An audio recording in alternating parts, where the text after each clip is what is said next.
Yo. Man, I told y'all I was gonna be getting back at y'all, right? But first and foremost, man, I just want to start off by saying, man, just hoping everybody just been good, man. You been working on your three P's, you know what I'm saying? Positive progress production, man, because that's where we going, man, because just that's where we going, you know what I'm saying? Say no more, you did. But today, man, I just want to talk to you guys about something I found out about, and that was, I was researching the African kingdoms and the African kings and queens. So basically, I just narrowed the list down out of many, you know what I'm saying, many different, kingdoms and civilized, civilizations or whatever, when basically civilizations, and I learned narrowed it down to seven great kingdoms or whatever that I'm going to be discussing with you guys today. So the first of all, I want to start this off. I just want to start this off with the Kingdom of Kush. The Kingdom of Kush, honestly, is an ancient kingdom that's responsible for a lot of shaping humanity as we know it today. These were some of the people that made the first antibiotic. These people developed their own languages and writings, and they were close. They were close associates with Egypt, so it's right there on the northern part of Egypt too. I guess it's based pretty much right there now where modern day, I guess, pretty much say Ethiopia is, whatever, northern part of Africa.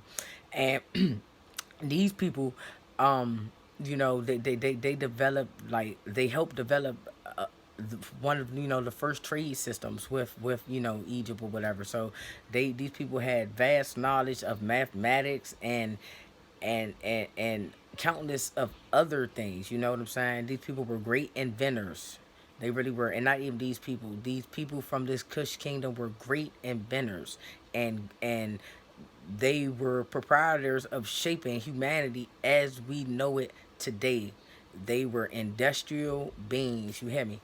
But so the second kingdom I'm gonna touch on is the Kingdom of Put. The Kingdom of Put is a land of innovation, I should say. It's a land that basically people honestly almost have called it a myth or a legend or whatever. But the Kingdom of Put is a land in Africa where they had exotic fruits, and they were big on trade and export, you know what I'm saying? And they basically, like I say, most African kingdoms did at that time. They lived off their resources, and these people were a great sound kingdom, that flourished, so it's the Kingdom of Put. That's the second one. So the third one is Cartridge. Now Cartridge is probably, I mean, you guys might have heard of Cartridge. Cartridge is basically most well known for the Cartridge Roman wars. You know what I'm saying? These are the people that took on Rome back in the day. So Cartridge, they ruled. They're a kingdom from Africa. They ruled and during the time of the ancient Roman era, and like I said, these were basically Rome's nemesis. And basically Carthage Kingdom basically was the same thing. They flourished off the economical resources, and they built them a strong military, and they decided to just basically go after what they wanted. But what I'm trying to tell you, you got to understand how strong your military power must be if you want to take on Rome. You know what I'm saying? So they had a sound military, system. And like I said, they gained their wealth of the resources, and they basically um opened up trade with the Europeans. You know what I'm saying? So basically, they were basically some of the proprietors of that. You know what I'm saying? They started, that. So they were initially some of the starters of opening up the trade with the Europeans, and with Africa or whatever. So the fourth one I'm going to talk about is called uh, Aksum. Aksum is a place that now lies where, like I said, Ethiopia it was. You know what I'm saying? Same as like it's because like lies where like Ethiopia and Yemen right there, or whatever. So Aksum is known for being a great kingdom or whatever. And like I said, they also flourished all off the land or whatever.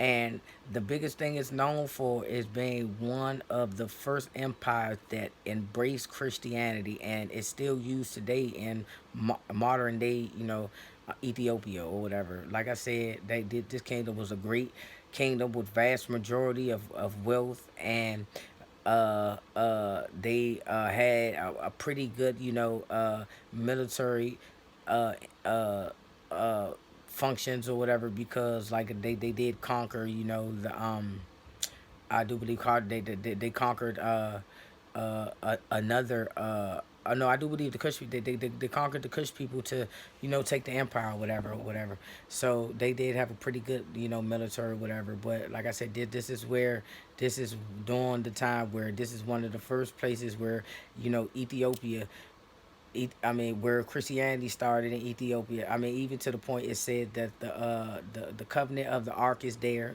from the Bible, and this is actually the place where the Queen of Sheba that's mentioned in the Bible is supposed to be from, right there in Asuma, right there top of, Ethiopia, right there, Yemen, right there, you know. So that's the fourth one.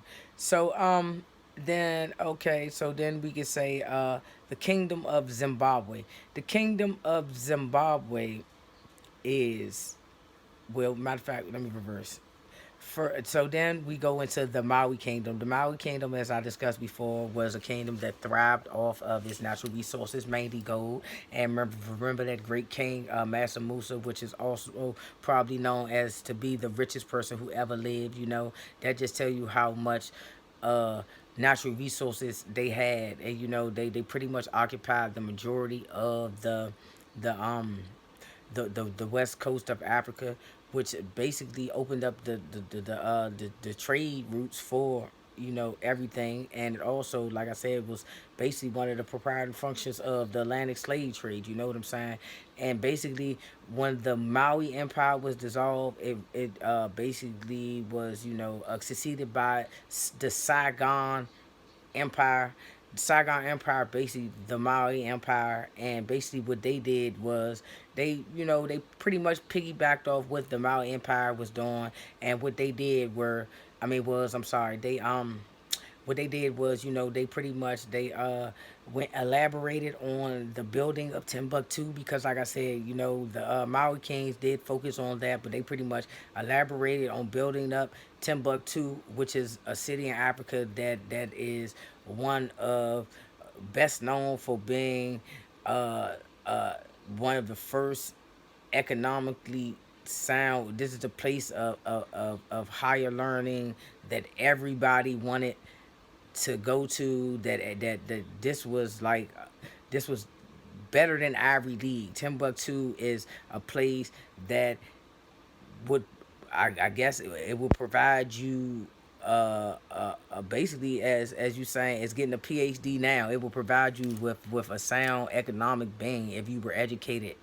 at this place. I mean, people came from all over the world to go to this school, and like I said, these great African kings built Timbuktu. These great kingdoms built Timbuktu, and they built these elaborate, educational institutions and religious institutions also. They built a lot of religious institutions, a lot of mosques and things of that nature, So you can provide that to the, I mean, we can account that to the Maui Empire and the Saigon Empire, which it was the succeeders of the Maui Empire.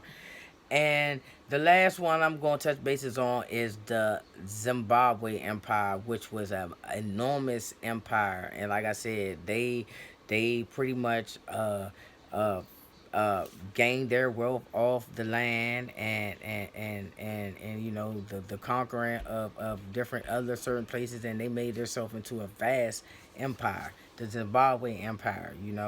So I just, wanted to touch bases on, a couple other things, what I'm saying, something on a little bit lighter note, but also just to let us know, man, we come from a long line of of of things that shaped humanity to be what they are now. You know what I'm saying? So you gotta think, and well, not even think. You have to know, man. We really, like when people say, man, we really are something, man. We came from something. We just have to unravel and go become knowledgeable of the things we came from, though, man. But I just want y'all to stay alert, man. Stay up, man, all night, every day. No sleep game, man, for real. Yeah, yeah, yeah.